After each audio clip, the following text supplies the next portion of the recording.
they're going to tell you to go SHIT in your hat. It's just fact.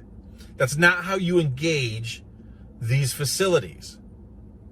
That is, I'll say again, that's not how you engage these facilities. You want to have a relationship with a facility, you want to put yourself in a position to hopefully get a contract or a service agreement. Do not act like that. I can't afford the groceries. I can't afford your gas. It's Biden inflation across the nation. 81 million votes my ass. Hey, 81 million votes my ass.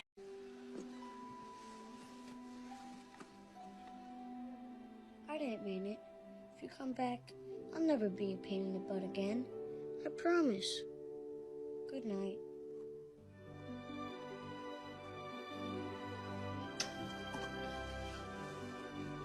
Hello everyone, it's Joel Davis with United Medical Transportation Providers Group. You are the broker.com and Home Care Access. And man, there's so much stuff that I need to talk about that I don't even know where to start. I'm so far behind. I know a lot of you send awesome emails and we appreciate it. A lot of people asking for videos and stuff. I know it's been a while since the last one, but folks, just been swamped. Both the personal stuff and business, and my wife had back surgery, had some, I don't want to say complications, but just a slow recovery. So it's just been it's delayed a lot of things, and which has pushed back a lot of work I had to get done. So that's just changed everything and shuffled everything around. But you got to take care of your wifey first. God comes first, then your spouse, your husband, your wife, then your kiddies, then business. It just so happens your business funds the whole show. So needless to say, I'm very much a biblical capitalist, folks. So if you're new to the channel, I am a biblical capitalist. So let me, man, I got so much stuff, and I got this. If you're new to the channel, my people, when you send emails, typically it's Dawn, Charlie, and Dan. I call them my team, DDC, Dan, Dawn, Charlie. They'll get the emails. They correspond with you. If there's something that of interest that they think would be a good topic of conversation for a video or newsletter, they'll put it in a separate, we call it our Intel folder. And it's for me to go through and look at. And there's just so much stuff in there that I had planned to use to make videos, but I'm just so far behind on stuff. So I'm like, man, where do I even start? Because so much stuff is just mounting up. So definitely watch the whole video, because I'm sure I'm gonna ramble here for a little bit. Let me think of some admin stuff. First and foremost, working with some buyers and sellers. Love it. You guys are great. We enjoy it. But you know, people complain, why do I charge money? Because hello, I'm not a desperate broker who feast or famine and, you know, take out a 20% cut and all that nonsense. I don't do that nonsense. But at the same time, just like in your transportation or your home care business or your broker, you don't work for free. You don't work for free, and you certainly don't waste time. So we gotta vet people. You know, some people complain about, well, I don't understand why you just won't, you know, connect me with the prospective buyer. The buyers enlist our help and pay me to vet people. They want a legitimate business. So if I'm gonna bring, I gotta vet it. I gotta, you know, look at your business, do evaluation. I'm not gonna waste my people's time. When people are paying me good money, I'm not wasting their time.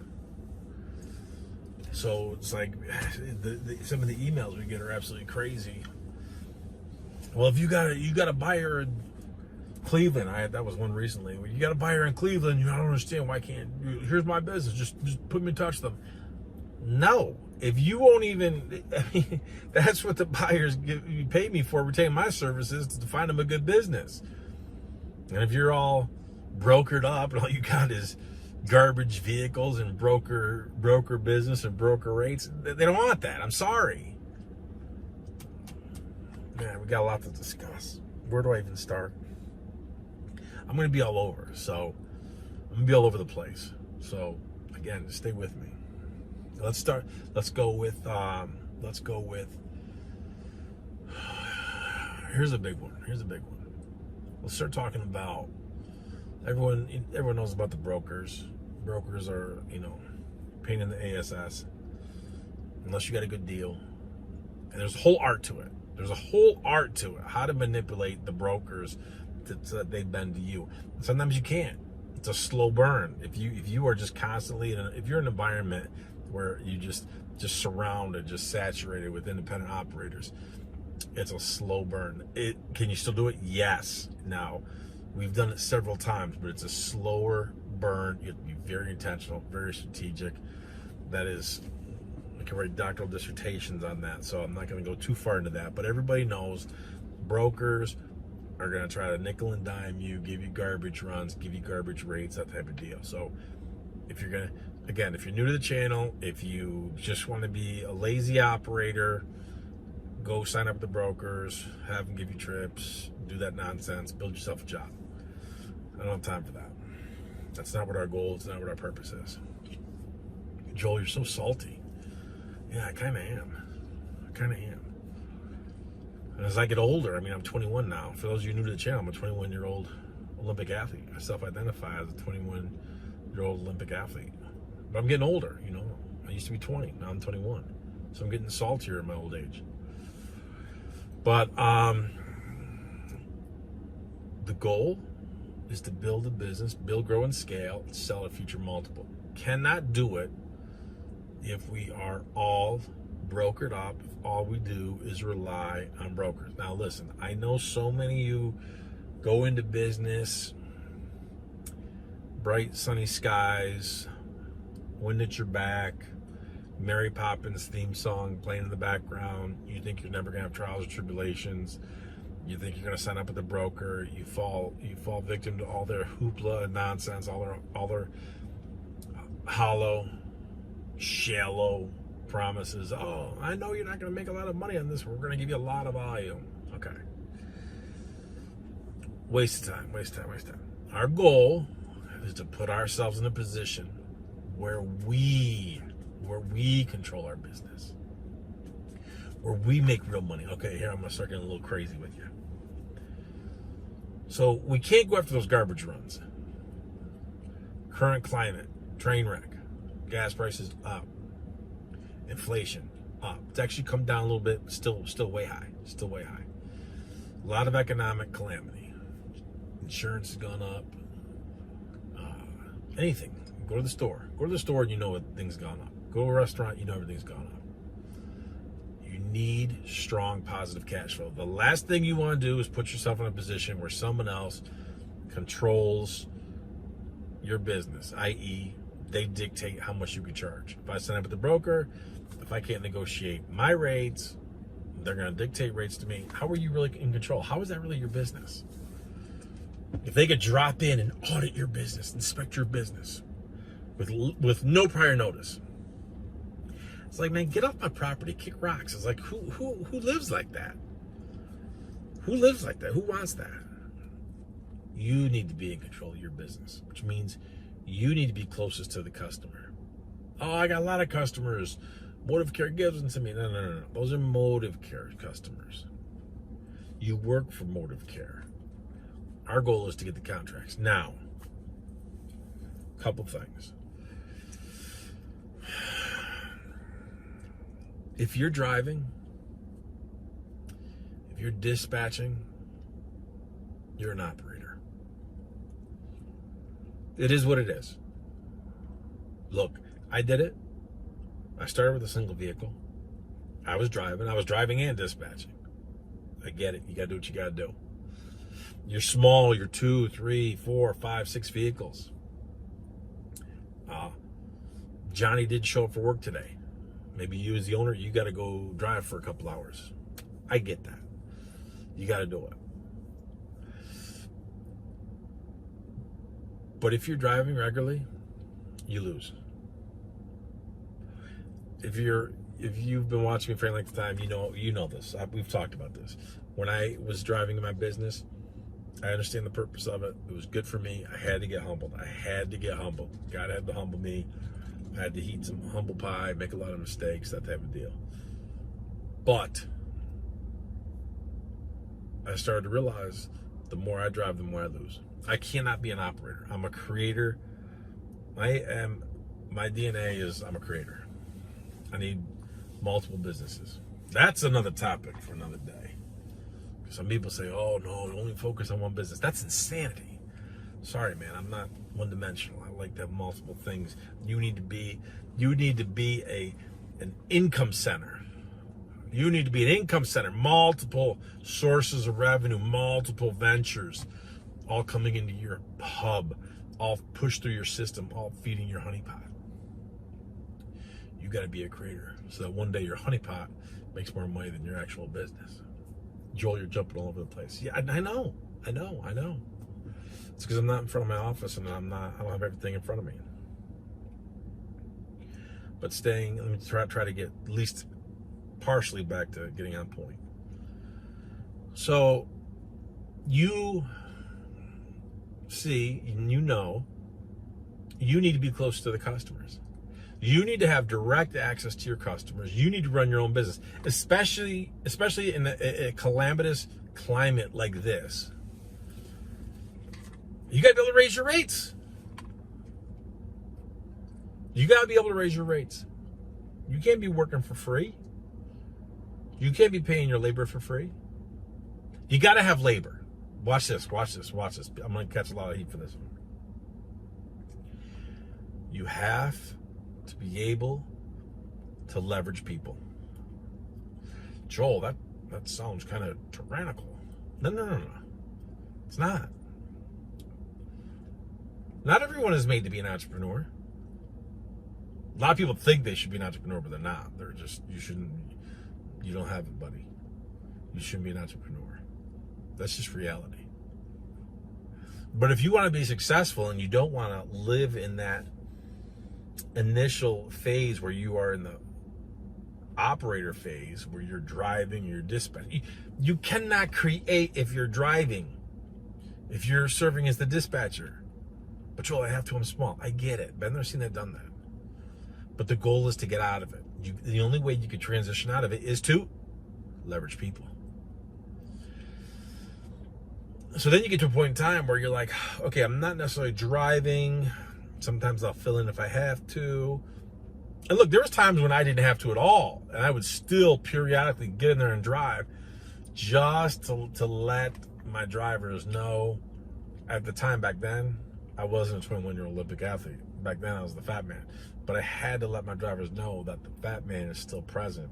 And it doesn't matter how good you think you are, whatever you could do, the fat man, i.e. the owner of the company, can still do it and can do it even better. And if ever I did that, I was so good, people then, they're calling, can you have Joel come pick us up? No, I can't. Flattered by it, glad you love me, but no, I can't. Because if I drive, I lose. And this is why, like the brokers, you get with the brokers, they give you just enough. They give you just enough to keep you at the table so they can leverage you. But we got to be able to leverage people. In order to be able to leverage people, we got to be able to pay them good enough. And we're in a crazy climate right now. It's hard. It's hard being an employer right now because nobody wants to work. They're all entitled. This calamitous and ridiculous and overinflated economy, how it hasn't collapsed yet, man. The economy, the market, and they're not the same thing, but regardless, it is just a house of cards, just absolutely fictitious, propped up, and it's just nonsense. It's completely manipulated. But again, topic for another day. Joel, you ramble. I know. Joel, you go over the place. I know. This is what happens. You don't have your notes in front of you. Usually I have all the emails in front of me and I go through them. Boom, boom, boom, boom.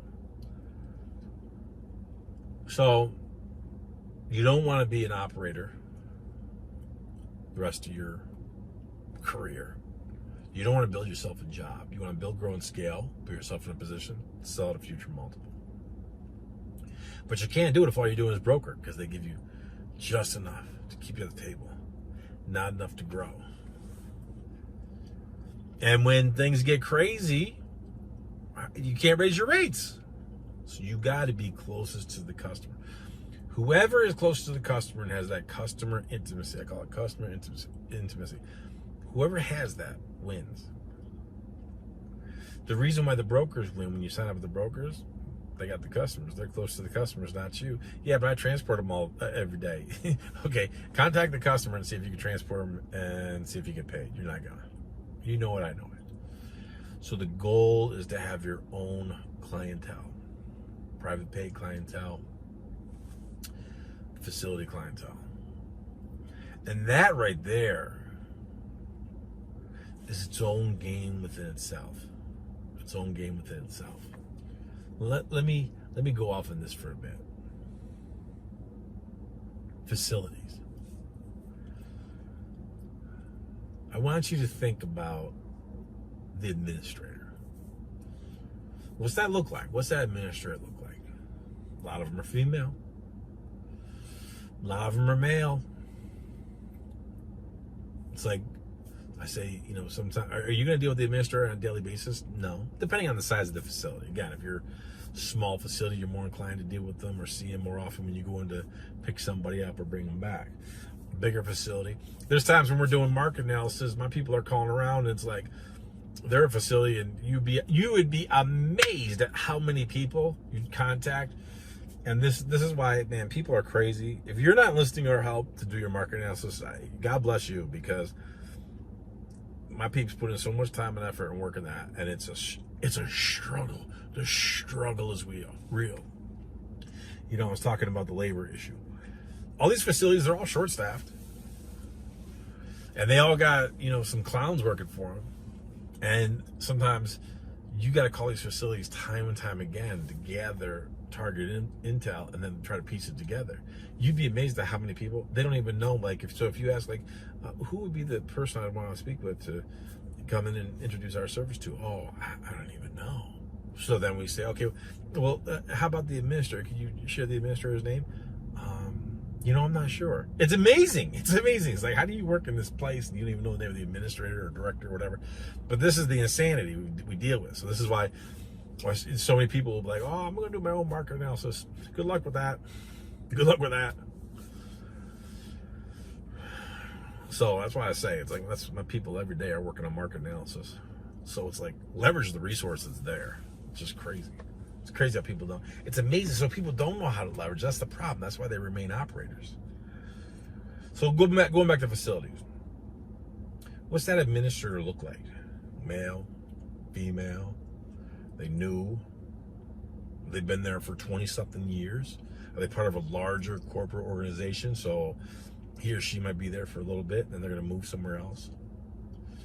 What do the people you're going to deal with on a daily basis look like? Maybe at a hospital, nursing home, whatever. What do the people from like the case managers, social services, what do they look like? What are those unit secretaries or at the nurses station, the aides who are going to be calling you to schedule appointments?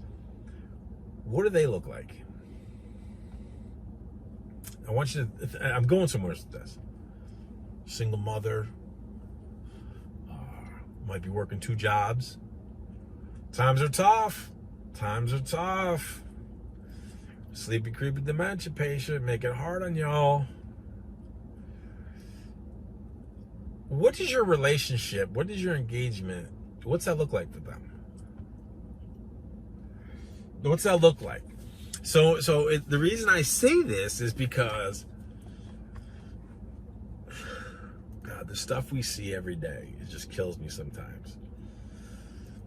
So let me give you an example. I cannot tell you on any given day, we know on any given day we're going to get between 1 or 2 dozen people, during the week who are going to contact us and say, yeah, I need to speak with Joel. Dude, do you hear yourself? We don't even know you. I need to speak with Joel. Okay. Oh, let me fall over myself to pick up the phone and call you. I don't understand this. Well, why would I sign up and pay you money if I'm not even going to talk to Joel first? Okay. If I answered all those calls, I get nothing done. Why do I mention this? Put yourself in the shoes of like that nurse's station, the unit secretary. When you act like that with us, if you think like you're going to act like that with them, to say it's not going to work is an understatement. We'll get people, this is a classic one. We'll get people who do this all the time. Pay attention to this.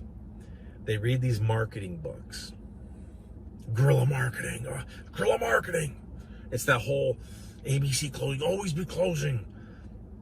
Give them an option to tell them this is what it's got to be, and then we're going to contact you. What's the good time? Listen, people will contact us every flipping day. I need to speak with Joel. I'm available on Tuesday or Thursday after 9 a.m. Between 9 and 12. Which day is better for you? Dude, did you hear yourself? Dude, save your stupid guerrilla marketing, your outdated marketing book from 1985. Curb that crap. Curb that crap. Don't contact my office like that. Don't contact my office. I need to, when's the best time? Here's when I'm available. Tell Joel and this and that. Dude, stop. The reason I get antsy about that stuff is because that's exactly what people do when they contact facilities. You take that stupid guerrilla marketing. You take the stupid, outdated, always be closing, those stupid philosophies, and you approach facilities with that. Again, I need you to think this thing through. Do you really think if you contact an administrator and let's say you get his or her, the secretary, the administrator isn't there, or maybe you do get them, leave a message, email them, talk to them directly. If you pull that bull crap, that stupid guerrilla marketing, your outdated marketing book of don't give them options, tell them specifically, here's what I'm available is, dude, they're going to tell you to go SHIT in your hat. It's just fact. That's not how you engage these facilities. That is, I'll say again, that's not how you engage these facilities. You want to have a relationship with a facility, you want to put yourself in a position to hopefully get a contract or a service agreement. Do not act like that. You call them, you leave a message, you email them, and you pull that stupid nonsense. I'll listen. Best days for me are Thursday and Friday between 9 and 12. Which day is better for you? Dude, the administrator is going to tell you to kick rocks, especially at that lower level, people who are working by the hour, that single mother, 2 jobs. You put that nonsense on her, they're going to laugh at you and tell you to F off. I'm just telling you. Well, Joel, how do I do it? That's the whole Joel Davis strategy. That's why it's like, I can't give you everything, because that's go ask your White Walker advisors. Go ask your White Walker advisors. I'm just telling you what not to do. I'm telling you what not to do. It's amazing. Amazing the stuff and then people, it's amazing. I'm like, so what are you doing right now? Well, I contacted this facility. Well, how many facilities did you contact? Oh, I contacted 2 of them. 2 of them? 2? Well, I was marketing to them. What?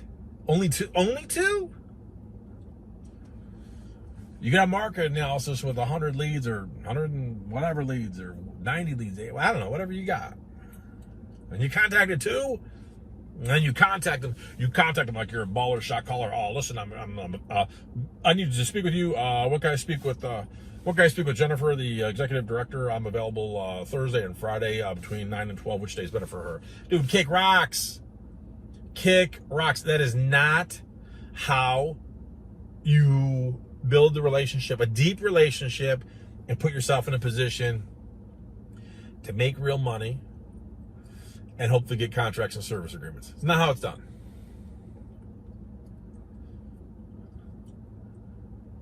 Amazing. Amazing. We had Joel, you're going off on a tangent. Joel, you're so mean. I know. We had a dude. Maybe I'll again, Don and who I don't know which one of my peeps, whoever my team DDC put it in my my intel box. Dude contacts us. Very nice email. Talking about me. Oh, it just I'd really like to work with Joel. Great background. He's the leader in the industry. I really want to learn from him, all this kind of good stuff. And maybe it was Don. I'm not sure. I think it was Don. Don tells him, okay, that's great. That's awesome. Well, here's the link. If you want to sign up for one-on-one, that's great. And feel free to go through and watch these videos, this and that, whatever. Guy sends this email talking about Joel Davis is good. And I want to learn from him because I think the guy had like 20-something vehicles. Supposedly. I don't know. Contacts us. I'd like to work with Joel, take my business to the next level. I know that Joel can do it because he's this, that, and the other thing. Making me sound great. All very complimentary, very appreciative, whatever.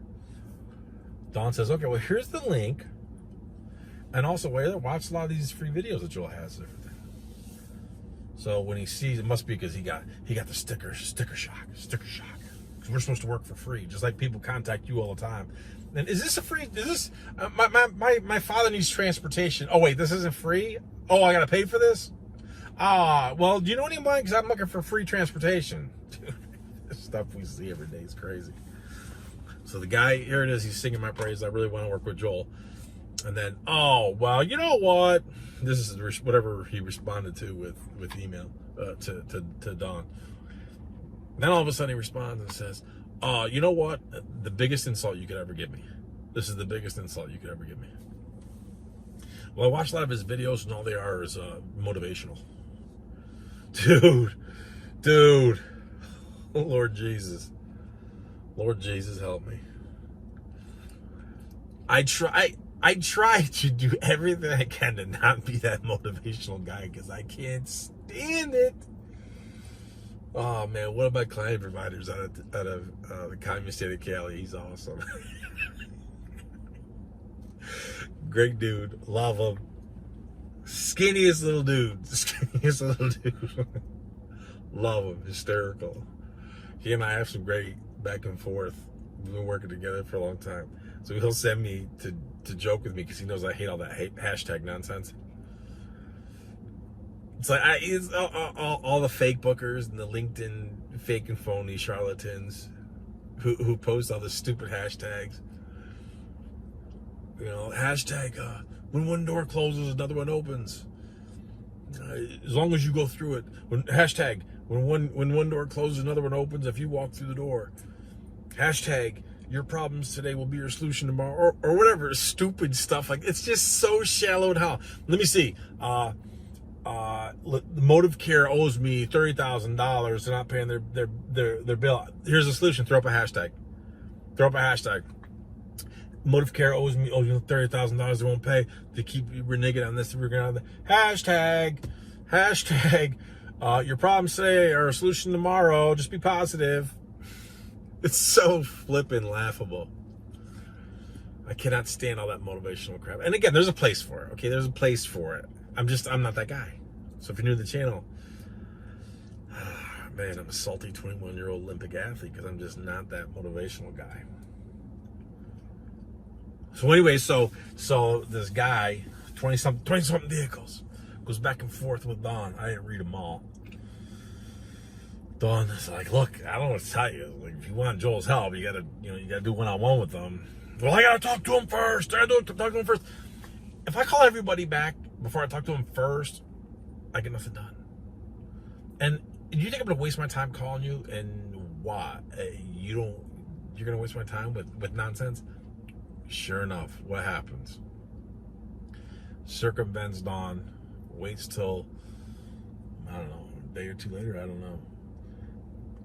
And then she sends in an email to our support and talks to Lisa. And Lisa didn't know about his previous correspondence with Don. So she's communicating with, the guy's communicating with Lisa.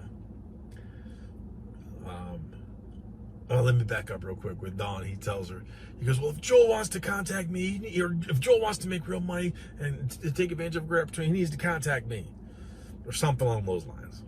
It's like, what are you, dude, what is going on here? A day or two later, when this guy's corresponding with Lisa, he's like, well, is there a payment plan? Is there a payment plan for one-on-one? No, there's no payment plan. Well, if that ever changes, let me know, because I'd be interested in doing one-on-one. Now, mind you, you supposedly got 20 some odd vehicles, and here it is, a couple days previously, you're telling me it's like, Joel should be taking advantage of this great opportunity. What is happening here? This is why people have to pay, because it separates those who are serious from those who aren't. Joel, all you try to do is make money. Dude, you have no idea how far beyond that. We're so far beyond that nonsense. It's everything I'm telling you is analogous to your business and your NEMT business. People are going to call you, what? I'm not going to pay that. All right, here's the deal. You want $200? Here's the deal. I'll give it to you for, you could transport us for $125. How's that sound? $125. What? It's like, no. It's comical. Or we'll get the emails. So going back to this guy with 20-something vehicles, and he said something to Don. Like I say, he said something like, "Oh, if Joel's smart, he'll take advantage of these opportunities. He needs to contact me." What?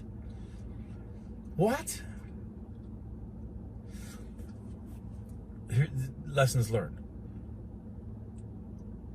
Do you know how many times do you think I've seen all the pie in the sky BS? We're going to be the limo business of the NEMT industry. Lord Jesus. We're gonna get these emails. We still get these all the time. We're gonna revolutionize the NEMT industry. We're starting up a new hub. We're starting up a new hub, Joel. We'd really like to have you take a look at our business model. We're starting up a new hub. We're going to seriously integrate technology into this hub. We're going to work directly with these unit facilities and these transportation providers, and we're going to bring them on. We're not a true broker in the broker sense, but I would say it's more like a ride share. But it's going to be a greater opportunity for the transportation providers and increased communication with our facility partners, with those medical units, and blah, blah, blah. I mean, how many times do you think I hear all that? It's insanity. Everybody's cute. Everyone's going to outsmart it. Everyone's going to outsmart the system. They're cute. How many times do you think here's the deal. We're starting a new venture. We're looking for venture capitalists. We're going to acquire these different companies. Joel, our strategy is we're going to acquire these different companies already established, and we're going to go in and we're going to revamp them. We're going to penetrate the market at a deeper level, Joel. I mean, Lord Jesus. And then, if, very strong quotations. So you got all these pie in the sky visions of grandeur that we see all the time. Okay, well, tell me, what's your financial resources? Well, again, we're a venture capitalist organization right now, so we're soliciting different people. We have this friend Larry. Larry knows a lot of people, so we're trying to raise this venture capital, Joel. Oh, Lord Jesus. Where'd you come up with this, where'd you get this idea from? Oh, well, actually, it's funny you should ask, Joel. So we were on a Facebook group, and I met this really nice guy. His name was Ralph, and Ralph really connected me. Ralph connected me with Larry, and like I said, Larry has a lot of great friends. Joel, what do you mean? Dan, did you see that? I sent out an email recently or something. What was this? I forgot what it was. Where someone was complaining to Dan because Dan didn't let him talk to me or connect me to him. And so he was calling Dan an a-hole or something along those lines. It's like, what do you... The same thing happens in your business. The same thing happens in your NEMT, your home care business. I mean, you gotta protect yourself from the calamity and the nonsense of people who are gonna waste your time. You don't have time. Think about it. You're trying to break free from the rat race to not be an operator. You want to build, grow, and scale. So you got to get out of that operational. You got to get out of that management mode. You got to get out of operations. You got to get out of management. You got to go straight up to creation. If you're a creator, that executive level, you've got to get out of operations. You got to get out of management. Bottom line, 2 levels. Joel, I'm just starting out. I get that. But you better do everything you possibly can to get out of it. Okay, how do I get out of the operations? Well, I got to be making real money. Here you go. I'm bringing everything together. I got to be making real money. I got to be leveraging people. I got to be making real money so I could leverage other people. I got to be making real money so I could pay people. I got to be in control of the business. I can't be relying on brokers. Boom. In order for me to get out from being an operator and become a manager so I can start managing things at a higher level, I got to be making real money, so I got to have direct relationships with the facilities, private customers, direct pay customers. I can't be reliant on the brokers. And then we scale this. Build, grow, scale. Boom. In order for me to get out of the operations, in order for me to get out of the I got to scale. I got to get out of there. I need real money. I got to be able to leverage people. So that means I've got to be in control of my trips. I've got to be in control of my contracts and my agreements. And please,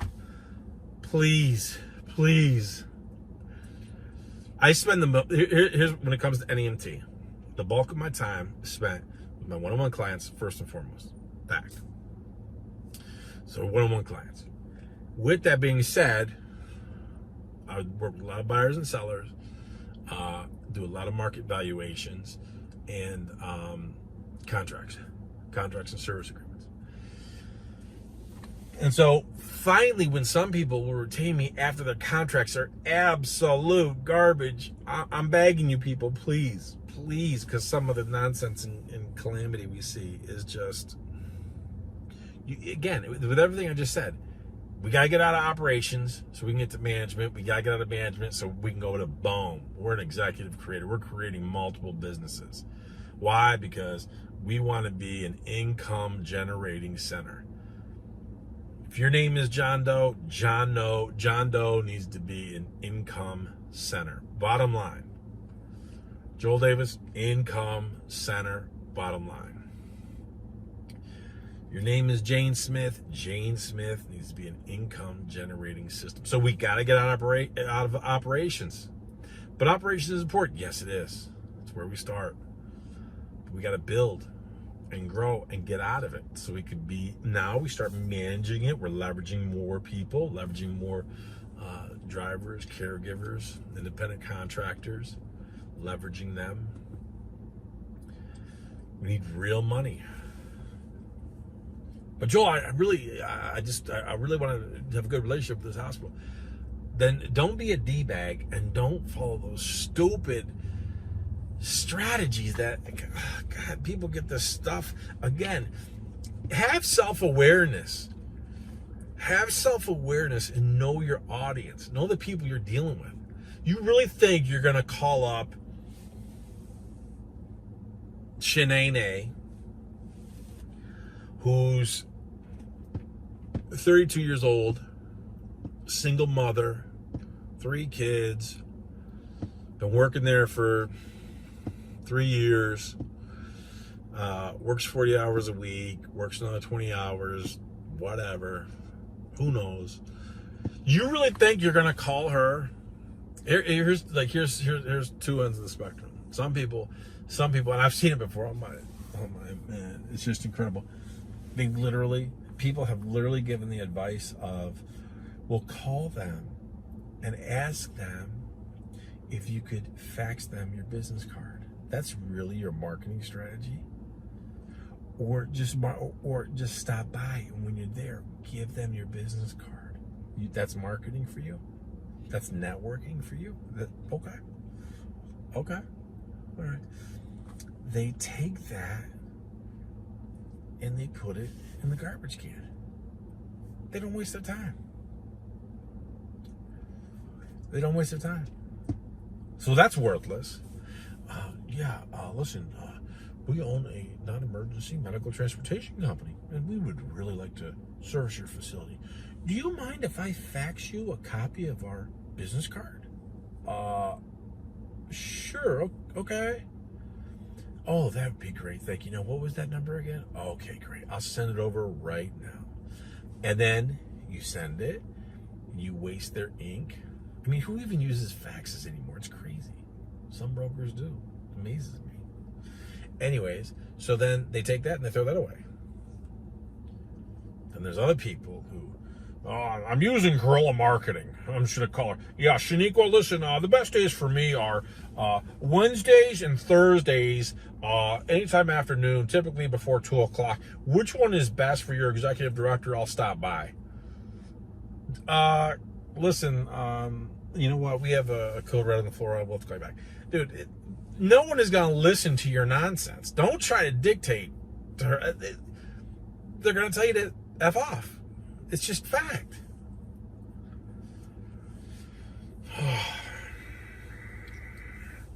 Look, I told you I was going to be all over the place, didn't I? And I'm sure there's so many more things I could say, but I got to go because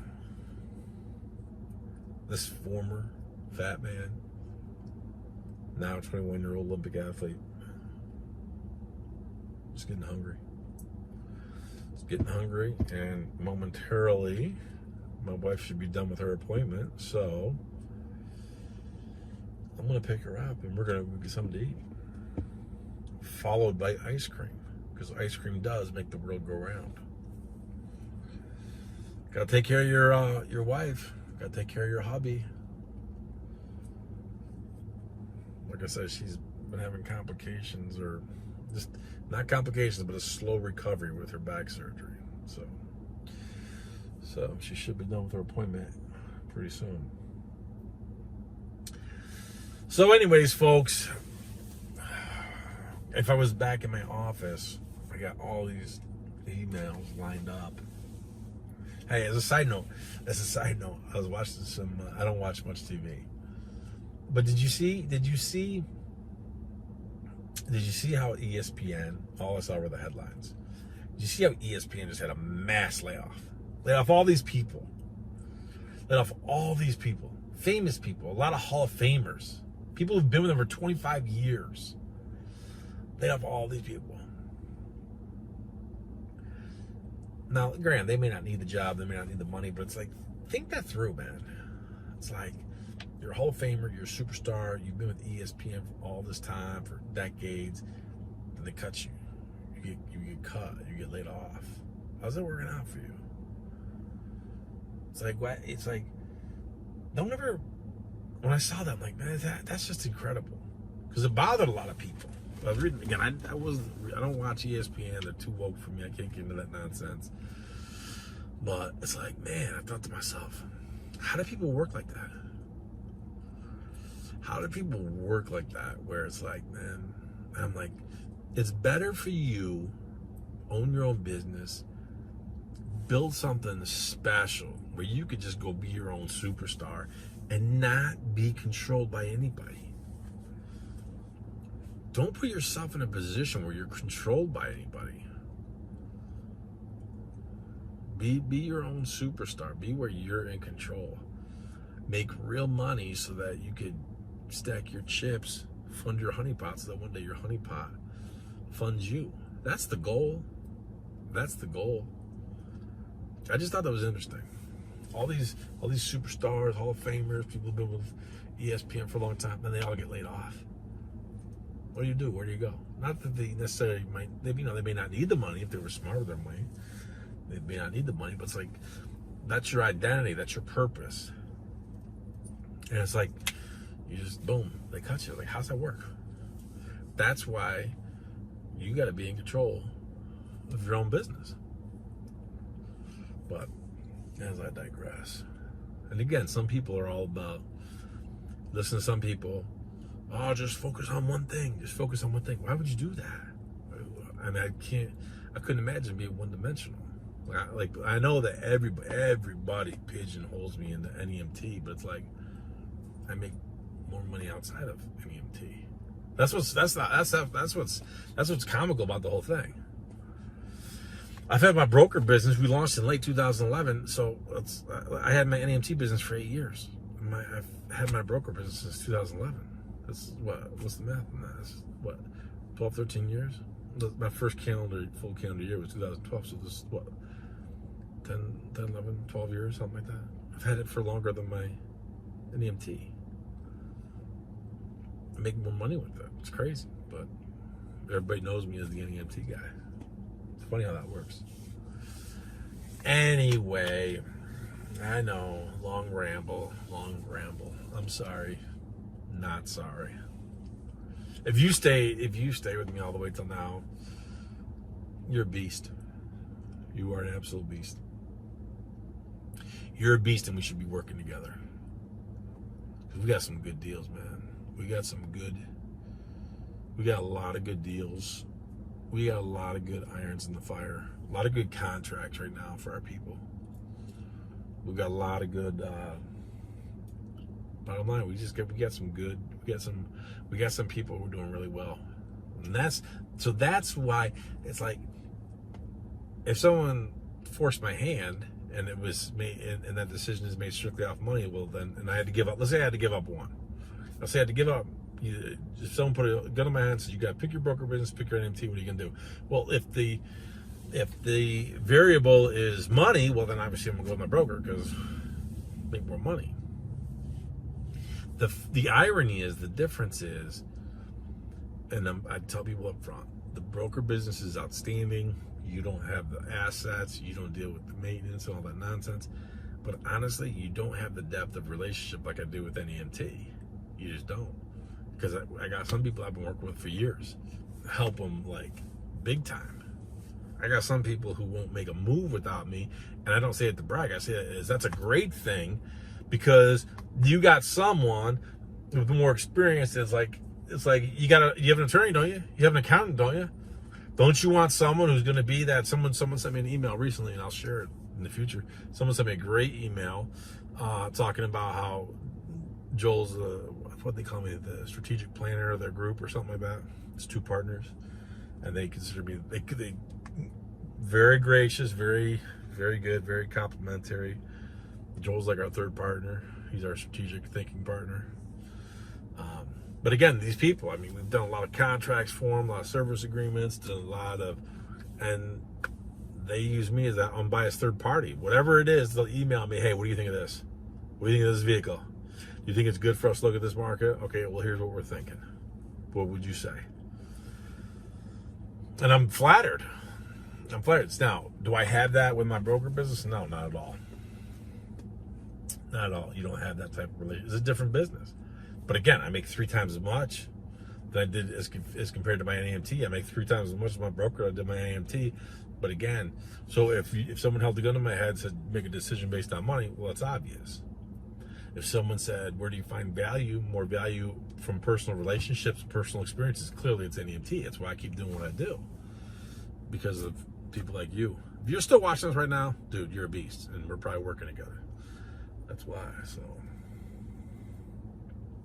But if you're watching this right now, you finish all the way to the end, you're a beast, and I love you. Feel free to contact me. And especially if we're already working together. Contact me.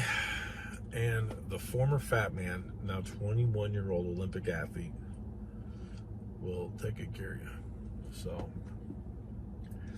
and right on cue, here's my wife. I see her coming out, so I gotta cut this video off here. So, everybody, I will see you at the top. I can't afford the groceries, I can't afford your gas.